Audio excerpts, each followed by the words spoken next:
Só que depois de 12 anos que eu fui descobrir, eu tive uma convulsão, aí eu fui no médico bater um esqueleto da cabeça, né? E ele já estava grande, eu ia trazer para mostrar, quando bota na lâmpada, parece, estava com 5 centímetros. Acho que do tamanho desse microfone aqui na minha cabeça. Aqui, eu vou desse lado de cá. Então, foi necessário que eu fizesse uma cirurgia no cérebro, né? Isso tem 6 anos. Eu perdi o lado esquerdo, o movimento do lado esquerdo todinho, meus ombros fez assim, caiu para um lado. Meu corpo foi deformando. Entendeu?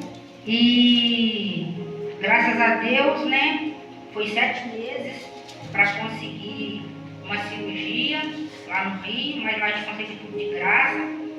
Aí eu estava passando mal, infartando em casa, depois que a gente está quase morrendo, que eles chamam para poder operar, né? E foi necessário eu passar por esse processo na minha vida, né? Fazer essa cirurgia no cérebro, né? Tirar esse tumor, abrir minha cabeça, abriu daqui até aqui, foi 26 pontos, a metade da cabeça, 26 pontos. E Deus deu vitória, fiquei internada no Dom Pedro 6 dias e no Hospital do Cérebro mais 6. Aí eu tinha feito a cirurgia, estava bem, ali ou ficava na cadeira de roda ou morria. Me mandaram para casa. Eu fui usando a minha fé, não andava, né?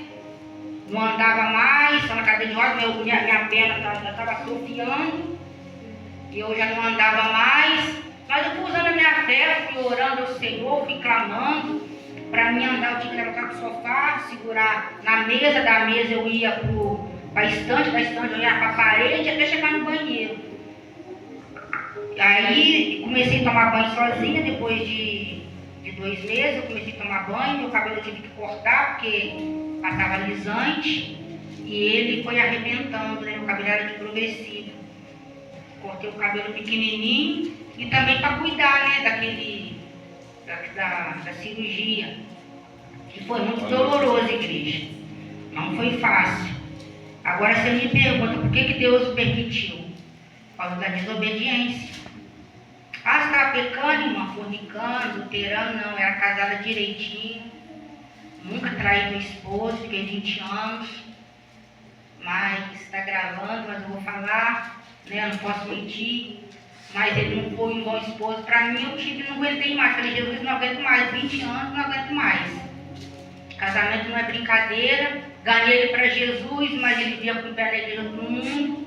Não se converteu, não abriu o coração pela metade. A metade ele era cristão, outra metade ele era mundano. E a gente sofre, né? A gente sofre, a esposa sofre, quando é assim, o esposo sofre, ambos sofrem, né?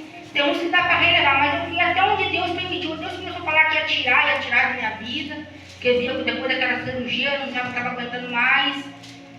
E Deus tirou, né? Mas foi desobediência. Eu era uma pessoa que não gostava de obedecer a Deus, não gostava de obedecer os líderes.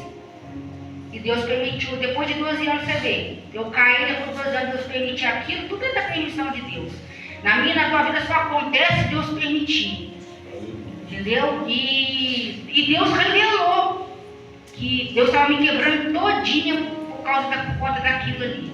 Por conta da desobediência, Deus usou esse processo aí, que Deus ele é tremendo, né? Para que eu viesse ter mudança, né, de caráter. Ser uma pessoa tranquila, calma. Eu era nervosa. Eu queria tudo para hoje, eu não sabia esperar. Desobediente. E o que me libertou da desobediência foi quando eu ouvi um pregador pregando que a desobediência é como obra de feitiçaria. Eu até procurei isso na Bíblia e falei, meu Deus. Aí está lá em Samuel 15, 23, né? Que a desobediência, igreja, é como obra de feitiçaria para Deus.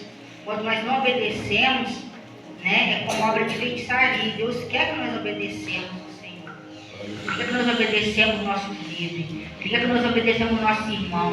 O que ele falar, está falado. Só se nós não podemos fazer, né? Não dá, mas se dá, nós temos que se esforçar, né?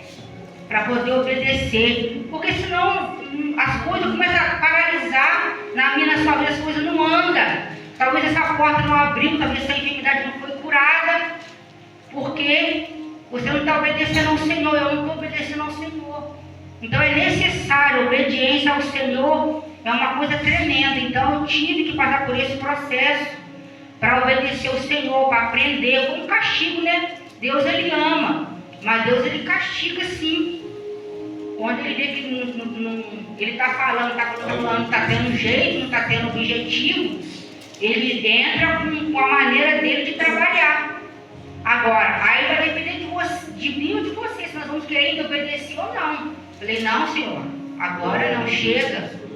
Chega de ser desobediente ao Senhor. Vou me esforçar para obedecer a cada dia ao Senhor, obedecer aos nossos líderes, né? Que é muito importante, né? Porque abaixo de Deus nós temos o nosso pastor, né? Que naquele grande dia vai nos apresentar para Deus. Então temos que obedecer aos nossos pais, né? Jovens, adolescentes, né? Você que não está obedecendo, passa a obedecer aquilo que ele está falando, que ele está mandando, porque ele sabe o que é bom, o que é ruim para nossas vidas, né, igreja?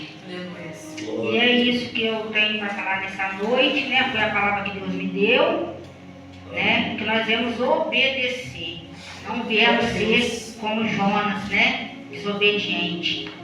Obedecer, peça perdão a Deus e faça o que Deus mandou você fazer, e eu faço o que Deus me manda fazer, né? Para que as coisas venham a fluir na minha e na sua vida, para que as coisas venham a acontecer. Talvez você está assim, por que não abriu a porta? Por que o meu casamento está dessa maneira? Por que eu não consigo comprar um carro? Por que eu não consigo comprar nem alimento para dentro da minha casa? Talvez é a desobediência, então nós temos que obedecer. E mais lá na frente, Jonas obedece. Mas lá na frente ele obedece, né? E vai para aquela cidade e pregou a palavra. E muitos se converteram. Acho que no 3. Muitos se converteram porque Deus mandou Jonas ir. E quando ele obedeceu, o milagre aconteceu naquela cidade. Muitos renderam aos pés do Senhor. E foi ali feita a obra, né? Ainda bem que Jonas obedeceu, né? Se arrependeu. E Deus operou naquele lugar, na igreja. E eu sou grata a Deus por esse milagre que Deus fez na minha vida, né? Hoje eu estou aqui andando, falando, era para mim estar debaixo da terra ou na cadeira de roda, né? Eu pedi muito a Deus para usar o meu salvo de novo, até li, porque eu não tenho mais esperança. Mas aí, com a pouquinha força, né? Fui clamando, pedindo a Deus. E ele me concedeu estar de pé e me trouxe de volta para a Melhoria, para cuidar a Deus, povo maravilhoso. Aleluia. Eu estou gostando muito, estou amando fazer a obra aqui, que lá no Rio não é fácil, igreja. Lá no Rio não é fácil, não é brincadeira fazer a obra lá. Eu me lembro que a última vez que eu preguei lá, a irmã falou para mim que faltou palavras. Aquilo me constrangeu, né? Tem vezes a irmã me colocar para cima, ou então eu pregar mais um pouquinho, porque faltou palavra, a irmã, né, da vida de consagração, falou isso para mim, isso me deixou triste, mas amém, né? Às vezes a pessoa fala até sem maldade, né? Mas a gente se entristece. Mas sabemos que o nosso Deus, ele é fiel, ele é poderoso. E eu agradeço essa oportunidade, né, que foi me dada pelo irmão Eric, né? Pelo pastor abaixo de Deus, pela permissão, pela confiança, né? E só agradecer e só vitória. Agradecer a oportunidade.